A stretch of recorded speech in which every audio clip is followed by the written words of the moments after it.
I wasn't supposed to be there. The cabin had been abandoned for years, tucked miles into the dense woodlands of Cascade Valley, a place people whispered about but never visited. It was my grandfather's, though no one had seen him in over a decade. No forwarding address, no calls, no funeral. Just gone.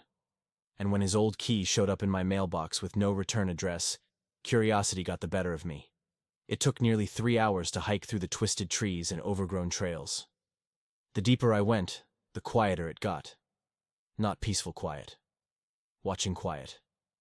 The kind of silence where you start hearing your own breath louder than it should be. The kind where even your heartbeat feels too obvious. I arrived just before nightfall. The cabin sat sunken in the earth like it had been swallowed and spat out by the forest. Its wooden exterior was cracked, nearly black with age and moss, but surprisingly intact.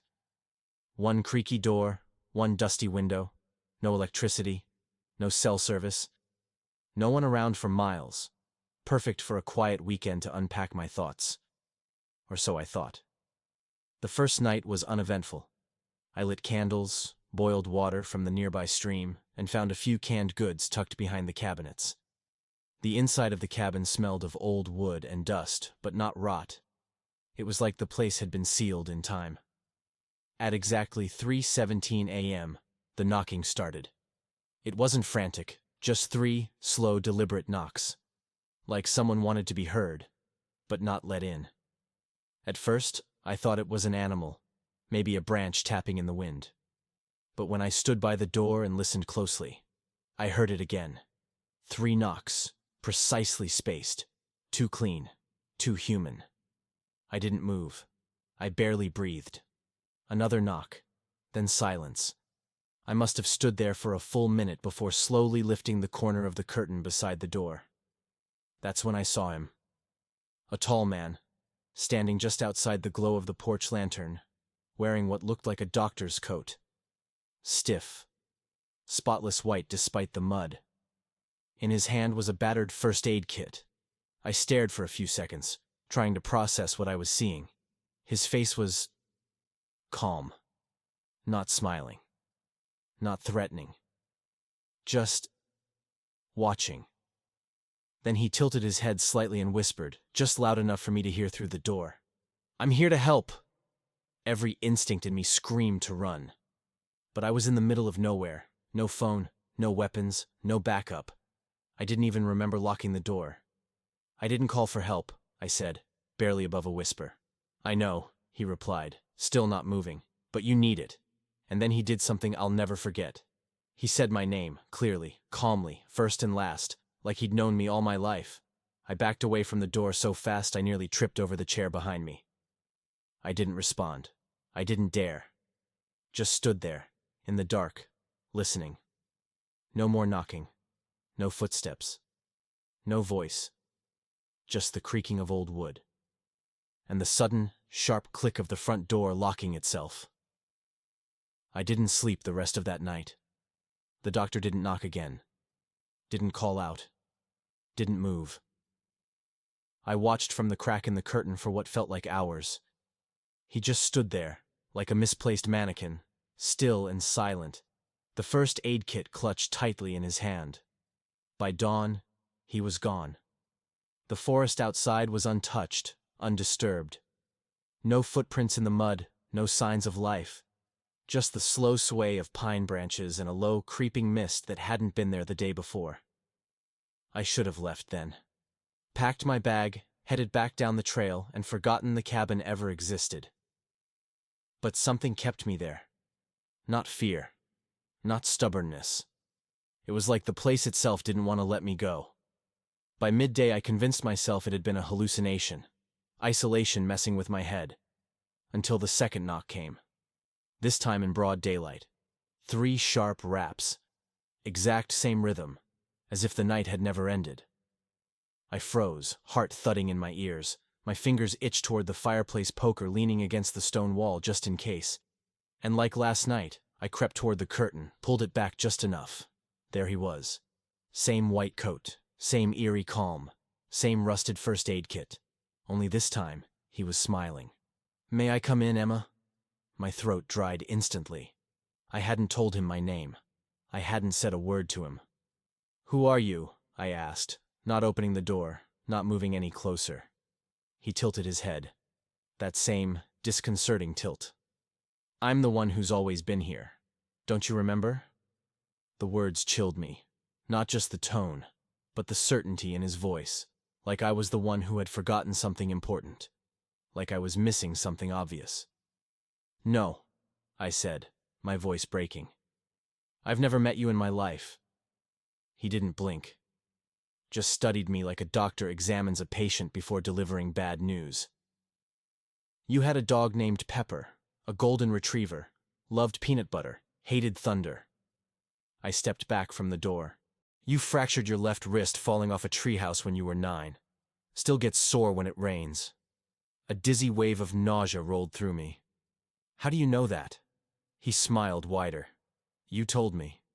"No, I didn't," I shouted. Silence.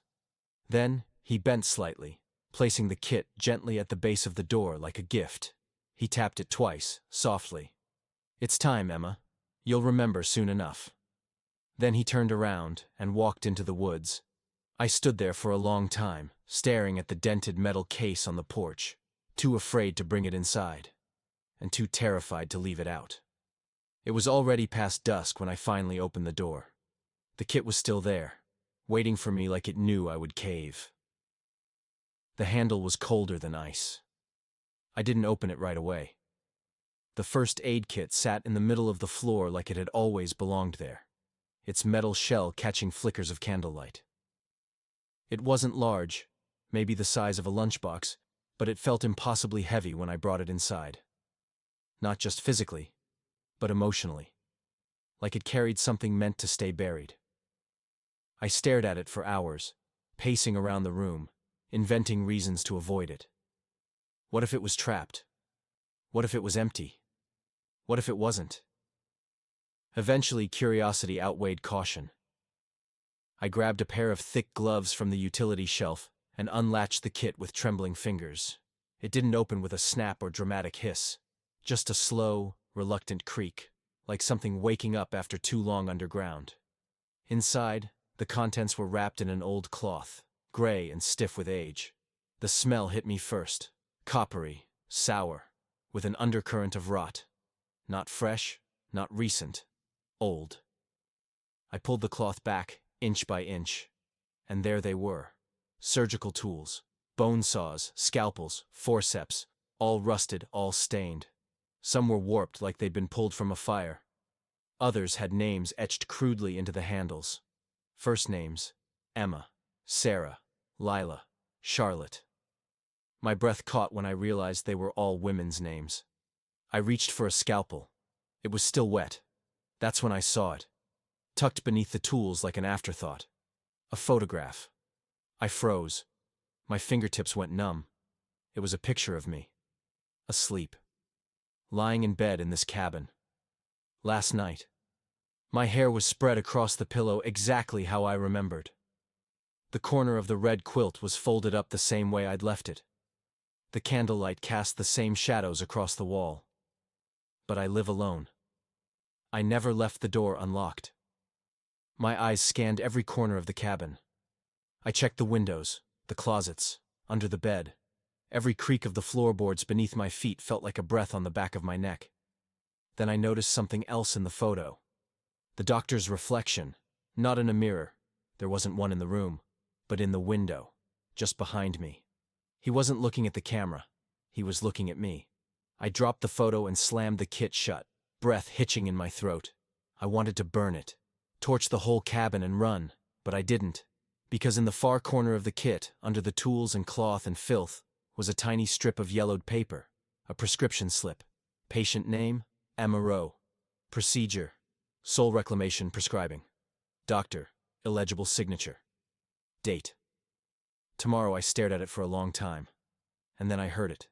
Tap, tap, tap. Not at the door this time. At the window. I didn't sleep that night. Not that I could have. Every time I closed my eyes, I saw the photograph. My body lying still. The doctor in the reflection. The the slip of paper with my name, Emma Rowe, scrawled in that awful, shaking handwriting. And now, the window. It had only been a soft tapping, like the kind a branch might make in the wind. But when I crept over and peeked out, there was nothing there. No figure, no movement, just the soft whisper of the forest and the black silhouettes of trees swaying like silent sentries. Still, I dragged the old dresser in front of the door and wedged a broom through the handles. The windows I sealed with every heavy book I could find. I wasn't going to let him in. At least, that's what I told myself. By morning, the cabin was suffocating. Every corner felt like it had eyes, every creak of the floor, a whisper. So I stepped outside, for air, for clarity, for proof that the world beyond this nightmare still existed. That's when I saw him again. Across the clearing, about 50 yards into the tree line, he was standing there, motionless. Rain had started falling. Not heavy, just a cold mist that slicked the pine needles and dampened the earth. But he didn't move. Not to blink. Not to adjust. He stood like he'd been planted there, like a scarecrow without purpose. The white coat clung to him like plastic wrap, soaked but unbothered. I ducked behind the porch beam and waited. 5 minutes passed. 10. Still no movement. No shifting of weight. No visible breath rising from his chest. Just stillness. I finally crawled to the window and watched from inside. Hour after hour passed. The rain came harder, turning the forest into a gray blur.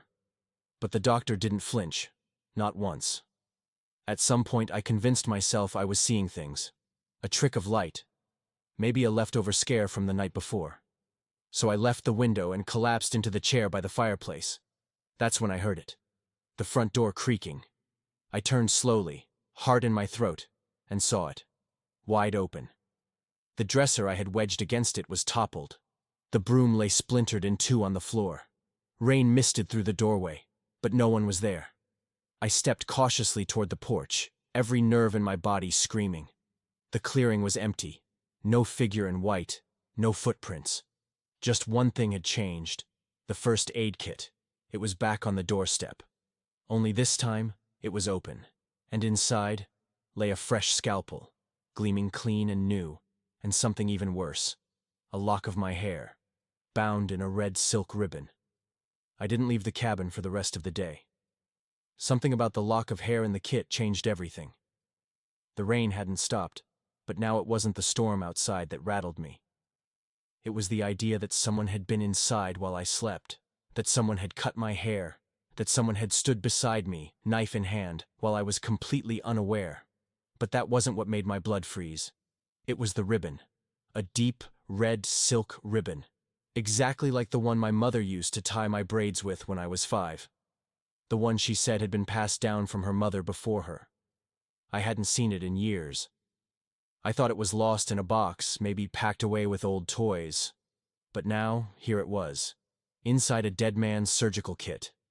I tore the place apart after that, looking for anything. Any record, clue, explanation, even a name. Something that could ground this nightmare. The attic, which I hadn't touched yet, felt like the right place to look. It wasn't what I expected. Everything was too clean. While the rest of the cabin had rotted and sagged with time, the attic was preserved. Sealed tight. As if no air had touched it in years. Dozens of boxes lined the walls, but my eyes were immediately drawn to the far end, where a single object rested on a broken chair. A thick, leather-bound book. My grandfather's journal. His name, Howard Rowe, was burned into the spine. It felt wrong to touch it. Like I was disturbing something that had been intentionally forgotten. But I did it anyway. The first pages were harmless. Old fishing stories, maps of the forest trails, some notes on repairs he'd done to the cabin in the 80s. But a few pages in, his handwriting changed, growing slanted, uneven, frantic. Then came the first mention of the doctor. July 12th. Heard knocking again last night. Same time. Always 3 knocks. Always polite. Can't remember how he knows my name. July 19th. Left the bag again. Didn't open it. Burned it this time. Came back the next night, untouched. Like it had never burned at all. July 28th. He doesn't age. I checked the photo. Same face as the man from my father's journal. Same coat. Same eyes. It's not a man. It never was. The entries spiraled from there. Half-legible warnings, strange symbols sketched into the margins, names of people I didn't recognize. Until I hit one that made my stomach drop. August 2nd. Emma was here today. Asked about the woods. She's getting curious. I can't let her stay here. She doesn't remember. It's safer that way. I sat frozen, mouth dry. I had been here before, but I didn't remember it. I couldn't remember it. I flipped to the end of the journal in a panic. The last pages were stuck together. I peeled them apart, desperate to find what he had left for me. Then I saw it, the final entry. If the forest doctor comes, do not let him in. Do not speak your name. Do not open the bag. And then, nothing. Just a jagged tear where the last page had been ripped clean out. No explanation. No goodbye. Just silence and the stench of dust and time. I didn't even notice the attic door had shut behind me, or that the faint scratching on the floorboards below had started again. Not until I turned around and saw the same red ribbon tied to the attic latch. The scratching wouldn't stop. It came from below. Not in the walls, not in the attic, beneath the floorboards. Slow, methodical scrapes like fingernails clawing at damp wood. I pressed my ear to the ground, barely breathing. Scratch. Pause. Scratch. Pause. Then a soft thump, as if someone, had dropped onto the foundation. I yanked open every rug, pulled furniture aside, pacing in frantic loops, until I noticed a faint seam running beneath the old braided carpet in the corner. A square outline, barely visible. A trap door. I shouldn't have opened it. Every cell in my body screamed to back away. But I did it anyway. The hinges groaned in protest. The smell hit first. Formaldehyde, mixed with something older, something wet and rotten. I gagged, clutching the edge for balance, as the candlelight barely lit the stairs spiraling into blackness. I descended slowly, one creaking step at a time, the air getting colder with every foot down. My skin dampened. My breath fogged. And then the room opened up. A low ceiling, cracked tile walls, hanging bulbs swaying gently above like pendulums, though there was no wind. A sink in the corner, rusted, overflowing with dark red water. And in the center of the room, an operating table. Leather straps lay buckled at its sides, stained dark, some torn like they'd been fought against. Around it were trays, rusted surgical tools, glass jars labeled with dates, and chunks of... I don't even want to describe it. The walls were covered in carvings. Words etched over and over in messy, chaotic hands. Return. Return. Return. I stumbled back, heart crashing against my ribs, only to trip on something soft. I turned. A chair. Wooden. Child-sized. And resting on it was a tiny music box. My music box. The one I lost when I was 7. It had been my favorite thing. I cried for weeks after it vanished. It played a single lullaby when wound, and the dancer inside twirled on a cracked little mirror. Without meaning to, I wound the key. The melody played, just as I remembered. And that's when I noticed the back wall of the surgery room, covered in photos, rows and rows of them, black and white, color, Polaroids, all pinned in crooked lines, faces staring back. Every photo was of a person strapped to this same table. Different people, different decades, but the same table, same room, same scalpel. Some were smiling, most were not. And at the bottom row, a blank spot where a photo had clearly been ripped out. Only the caption remained beneath it, scrawled in black ink, Patient 46, Emma Rowe. I couldn't breathe. I ran, scrambling up the stairs, slipping on the rungs, heart in my throat. When I reached the main floor and slammed the trapdoor shut, I realized something else. There was no longer scratching beneath the floorboards. There was footsteps. I didn't sleep, not after the trapdoor, not after the music box, not after the photo wall, especially not after hearing the footsteps. They'd stopped after a few minutes, just long enough to make me wonder if they were ever there to begin with. But silence was never safe in this cabin. It only meant the next sound would be worse. At sunrise, I decided to dig. I remembered something from my grandfather's journal. An offhand note in one of the early entries about old records in the basement. I hadn't gone down there yet. The door was swollen shut when I first arrived, and I had no desire to see what the dark earth below this place might hold. But now, I needed answers. I pried the door open with a crowbar and descended the narrow staircase, flashlight in hand. The smell down there was different than the surgery room. Less chemical, more ancient. Damp dirt, mold, and something metallic beneath it all. The basement was bigger than I expected. Half storage, half graveyard of forgotten objects, boxes, tools, broken furniture. And at the far end, a filing cabinet, half buried in cobwebs and tilted sideways like it had been dropped in a rush. I pulled it open. Newspapers. Dozens of them. Most yellowed with age, their ink faded and flaking. I started flipping through them, scanning for anything strange, until one headline stopped me cold. Local woman vanishes near old forest cabin. Search yields no clues. May 12, 1951. The article detailed the disappearance of a woman named Lila Merrick. Last seen hiking in Cascade Valley.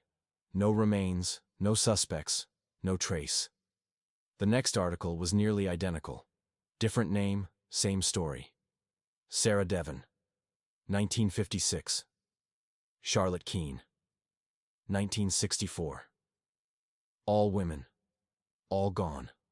All last seen near the same part of the forest. 45 clippings in total. All dated between 1948 and 1997. I was shaking when I reached the last one.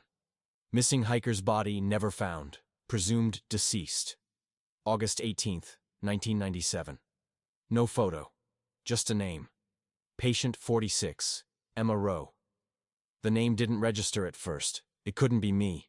It must be someone else. Some awful coincidence. But the clipping said otherwise. Last seen exploring her grandfather's property. Cabin records confirmed. No body recovered. Death certificate filed by local physician. I squinted at the scanned copy of the certificate attached to the article. The signature was blurred, but I knew the handwriting. The doctor. I dropped the paper and staggered backward, gasping. My skin was burning. My hands were shaking. I didn't know where I was anymore, when I was anymore. Then I noticed something else behind the cabinet. Another stack of records, a plastic sleeve. Inside it, an autopsy report. Name: Emma Rowe. Date of birth: 1985. Date of death: unknown. Cause: inconclusive condition of body. Not recovered. Declared unclaimed. Presiding examiner. Signature redacted. Next to it was a photo, black and white, blurry, like a surveillance camera still. It showed the cabin, same window, same porch, and standing just outside, facing the door, was me. Same coat I was wearing now, same hair, same posture. But the timestamp read, August 17th, 1997, 28 years ago. I dropped everything and ran. Up the stairs, through the hall. I slammed the basement door shut behind me, breath ragged, heart failing to beat in rhythm with itself. The cabin wasn't just haunted. It was remembering me. Or maybe I was remembering it. And maybe the doctor wasn't hunting me at all. Maybe I'd already been found. I ran. I didn't pack. I didn't look back. I didn't even grab my phone. It hadn't worked since the moment I stepped into these woods anyway. I just bolted into the trees like an animal fleeing a fire. The morning light barely cut through the canopy. The deeper I went, the darker it got. And quieter. Not peaceful quiet. Predatory quiet. The kind of silence that clings to your skin and whispers to your thoughts. Every branch cracked louder than it should have. Every breath I took echoed like I'd just screamed. My footsteps felt like intrusions. I had hiked this trail before, When I first arrived, it was direct, marked, simple. But now, it stretched in all the wrong directions. The trees leaned in strange angles, and moss covered what should have been familiar rocks. After what felt like hours, I came to a clearing I didn't recognize. Then another, and another. I kept moving, fast, desperate. I thought I saw the old logging road. But when I reached it, it curled back toward the cabin. No matter where I ran, I was being redirected, as if the forest was hurting me. That's when the voices began. At first, they were faint, breathless, like someone calling my name from just behind the trees. I spun around, eyes wide, but no one was there. "Emma, come back. We're not finished." And then I heard my own voice, calling me, begging, screaming, from every direction at once. Each tree seemed to vibrate with sound. Leaves rustled without wind. The branches swayed like they were breathing. I ducked low and crawled through bramble, snagging my arms on thorns, bleeding, but I didn't stop. I couldn't. Then, in the distance, I saw it. A figure, white coat, standing still, not moving, not chasing, just watching. I turned the other way. Another figure, white coat, same stance, same expressionless stare. Then another, dozens of them, lining the trees, watching. I spun in place, surrounded. Their faces were all the same. His face, the doctor, copy after copy, clones in shadow, glitches in a looping nightmare. And then one of them stepped forward, only a few feet away now. He tilted his head, the same way he always had. "You left before we could finish, Emma." My voice trembled. "What are you?" His lips barely moved. "You already know." He raised one hand and pointed behind me. I turned slowly. The cabin, right behind me. No path, no footsteps. It was just there. Again. Always. The trees pulsed with windless breath, and I heard something impossibly loud and close. A long, low scream. Not human, not animal, wood. The sound of trees groaning in pain, the forest itself wailing. I dropped to my knees, clutching my head, heart pounding so fast it burned. I screamed back. And just like that, the silence snapped. The figures were gone. The trees were still. And the door to the cabin was wide open. Waiting. The cabin was colder now. It wasn't the air. Something else had shifted. The wood felt older, like it had decayed another 100 years in the time I was gone. The floor groaned beneath me, not just with weight, but with resistance, like it didn't want me here anymore. But I walked back in anyway. I had nowhere else to go. The open door didn't creak shut behind me like before. It just closed, silently, as if welcoming me back, and that's when I saw it. The trail. A line of fresh, wet footprints leading across the floor. Barefoot. Not mine. They vanished beneath the bookcase on the far wall, the one I had never thought to move. I ran my hands along the wood. It shifted, lightly. A false panel. Behind it, a cabinet. Steel, bolted into the wall, with a rusted keyhole. My fingers trembled as I reached for the drawer beside the fireplace where I had seen old keys earlier. The third one fit. The lock clicked. The cabinet groaned open. Inside were folders. Dozens of them. Old, cracked, yellowed paper bound with string. Each labeled with a number and a name. Some names I recognized. Sarah Devon. Lila Merrick. Charlotte Keene. The women from the clippings in the basement. But the folders didn't just hold names. Each one had a photograph of the patient, before and after. Each one had a page titled Diagnosis, Soul Fracture Symptoms, Disassociation, False Memory, Temporal Displacement, Possession Trauma, Treatment Plan, Surgical Reclamation, Status, Failed, Reclaimed, Incomplete. I kept flipping, my hands slick with sweat. And then I found the last file, the one without dust, without yellowing. New. My name.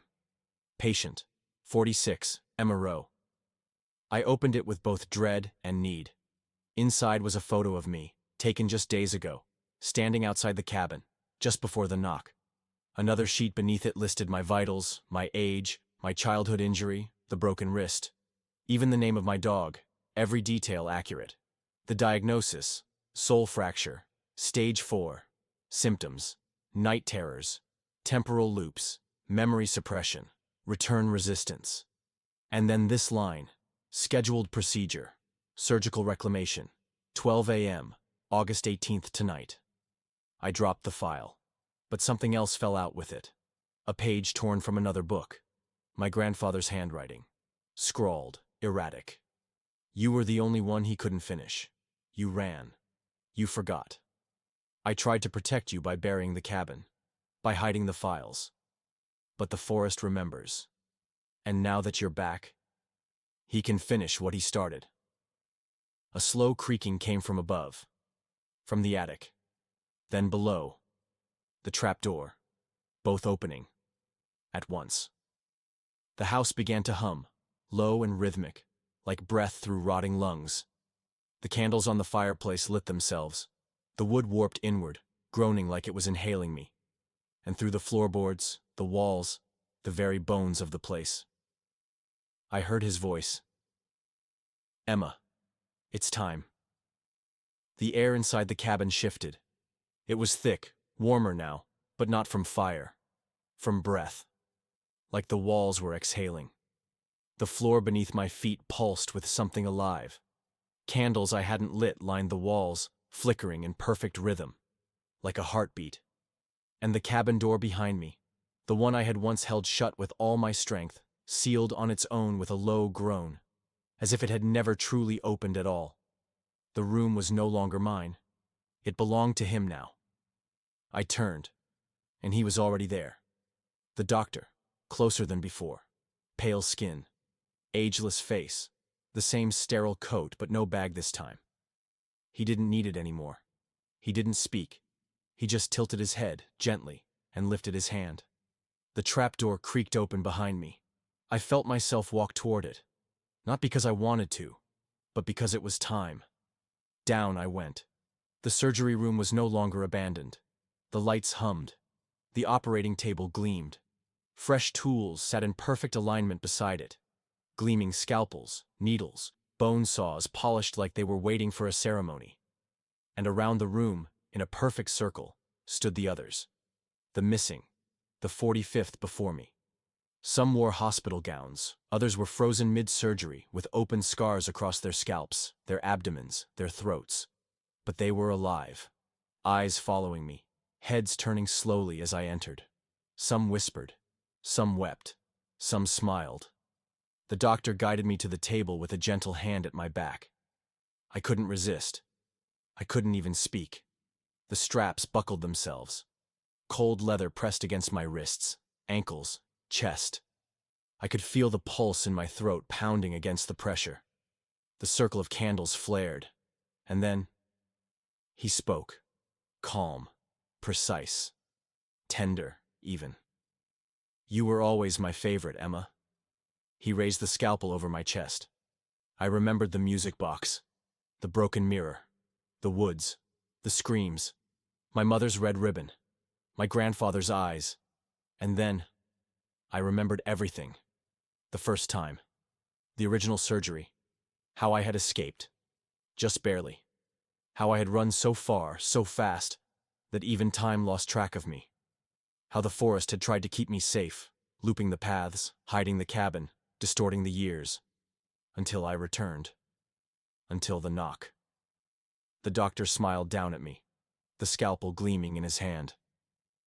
Soul fracture, he whispered. Final stage. Let's make you whole again. And as the blade touched skin, the light vanished. The room vanished. And so did I. They found the cabin weeks later, half swallowed by the forest. There was no Emma Rowe, no sign of struggle, no footprints, just a single photograph nailed to the trapdoor, a girl asleep on an operating table, smiling, and beneath it, a handwritten note in elegant ancient script. Patient 46, reclaimed. Next, scheduled arrival, pending. The forest remembers.